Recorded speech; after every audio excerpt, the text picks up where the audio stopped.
Assurance que nous avons créé il y a 3 ans.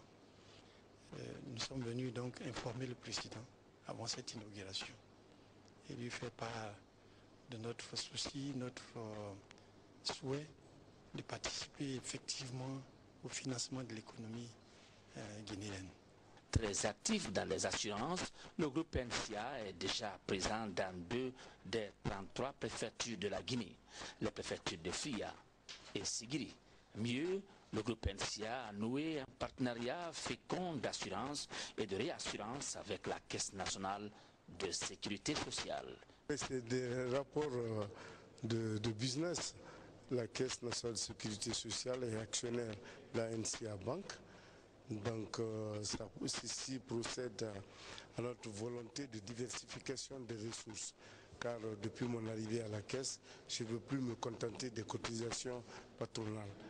Je veux maintenant me lancer non seulement dans les placements au niveau des banques, mais aussi participer à la construction immobilière. Ainsi, le jour où nous aurons des problèmes de trésorerie, si ça doit y en avoir, eh bien, nous savons que par d'autres ressources, nous pourrons toujours satisfaire les pensionnés et tous nos assurés sociaux. Entre les secteurs bancaires et agricoles, il n'y a qu'un pas. 2 activités complémentaires qui se soutiennent mutuellement. Ainsi, dans les préfectures de Sigiri et Mandiana, une entreprise agricole s'engage à mettre en valeur 15 000 hectares de plaine. Il s'agit pour Schaffer Global Group de développer la culture de riz dans la région de la savane guinéenne. Nous sommes en train de monter un projet risicole dans l'autre Guinée, dans la région de Mandiana-Sigiri. C'est un projet type partenariat public-privé où nous allons avoir les investisseurs internationaux, notre groupe Schaffer, des investisseurs guinéens bien sûr. Mais l'importance du projet, ça va être autour de 15 000 hectares, où ça va être un mélange, un mixage entre le régie et les indépendants autour de nous. Donc tout ce projet, le montage, ça tient aussi tout aménagement de terrain, aménagement de l'eau, irrigation pour qu'on puisse arriver à 2 récoltes par an avec le but de production de 130 000 tonnes de paddy, ce qui arrive vers 85 000 tonnes de riz. Mais en plus, avec cette taille, on peut cogénérer l'électricité par la balle de riz pour arriver à 4 MW qui sera pour l'usine et 3 MW pour l'électrification villageoise et aussi pour pouvoir donner la possibilité de transformer des autres produits agricoles, des mangues et ailleurs, ce qu'il y a dans la région. Et pendant votre rencontre avec le président de la République, qu'est-ce que vous avez arrêté? Morel, c'est ce projet qu'on a commencé à discuter, à visionner, ça fait 1 an. À ce point-là, on a fait 2, 3, 4e visite technique à la fin de cette semaine. Nous avons monté un cahier de charge élaboré pour toute l'étude directe, faisabilité, voir tout ce qu'il faut faire.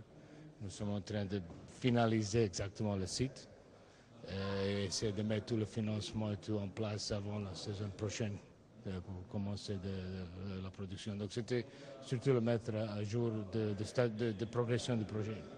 Le développement agricole est la priorité numéro 1 du président de la République, professeur Alpha Condé. Un appel à tous les Guinéens de se mettre au travail, seul moyen de création des richesses. Inauguration ici même à Conakry d'une nouvelle usine de production de farine de blé fortifiée. L'événement est récent. Le projet a coûté plus de 25 millions de dollars américains. C'est une initiative de la société nouvelle de commerce Sonoco, un signe qui invite les opérateurs économiques à investir dans l'agro-industrie pour réduire les importations, une vision que le gouvernement guinéen soutient, comme le témoigne ce compte-rendu de Fodé Camara.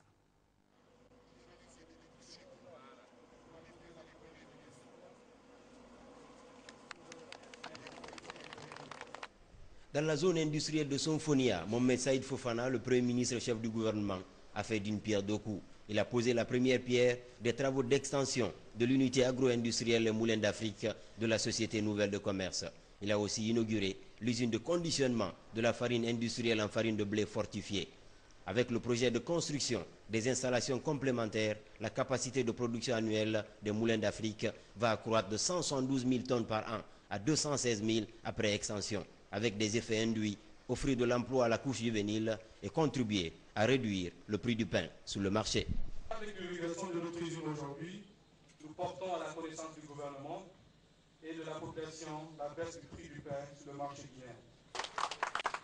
En accord avec les boulangers, une baisse corrélation avec la décision partagée par la Sonobo et son partenaire, les Moulins Lagdane. C'est autant dire que nous passons l'inauguration de notre usine sous le signe du patriotisme économique. En 2 ans et demi, les travaux de cette unité industrielle de conditionnement de la farine ont coûté plus de 28 millions de dollars. Bâti grâce au génie du consortium Buller, numéro 1 mondial dans l'installation des usines alimentaires, ce projet vient raffermir l'axe de coopération Conakry-Rabat. Il est le fruit d'une longue amitié entre l'opérateur économique Mamad Salou Diallo et Omar Yacoubi, le PDG des moulins La Halal du Maroc. J'ai apporté sincèrement toute l'expertise que je pouvais apporter avec mon moulin et ma minoterie.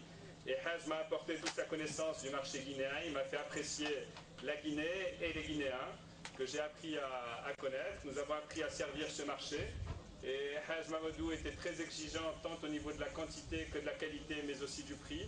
Et très respectueux du client guinéen et des boulangers guinéens. Deuxième du genre en Guinée, l'inauguration de cette usine met fin au monopole dans la production de la farine en Guinée. Par cette démarche, le gouvernement marque sa volonté de stimuler l'initiative privée en apportant un appui institutionnel digne du nom aux opérateurs économiques.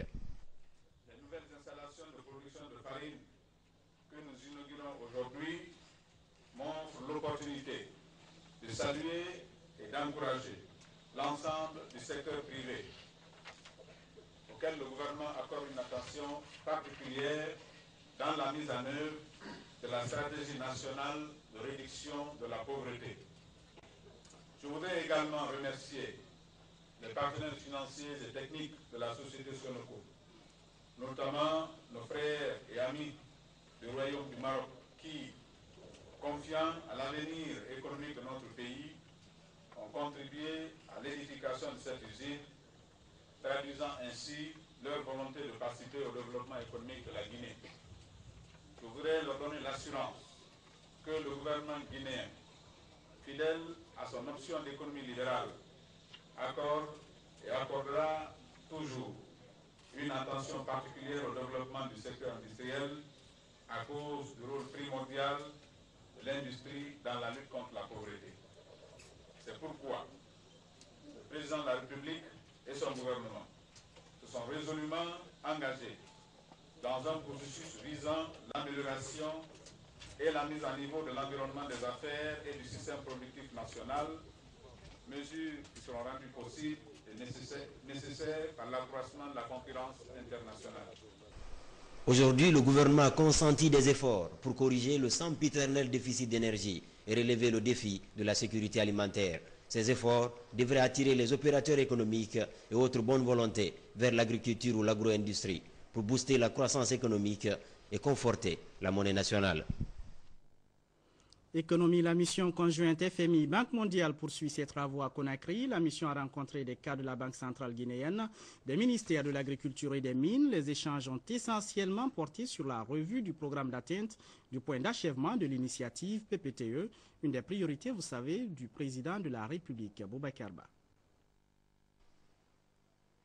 À la Banque centrale, les entretiens ont porté sur l'examen de la politique monétaire et de change au premier trimestre de l'année 2012, l'état d'avancement de la mise en œuvre du programme guinéen par la Banque centrale, la situation des données sur la monnaie, le crédit, le secteur extérieur et les perspectives à fin décembre 2012.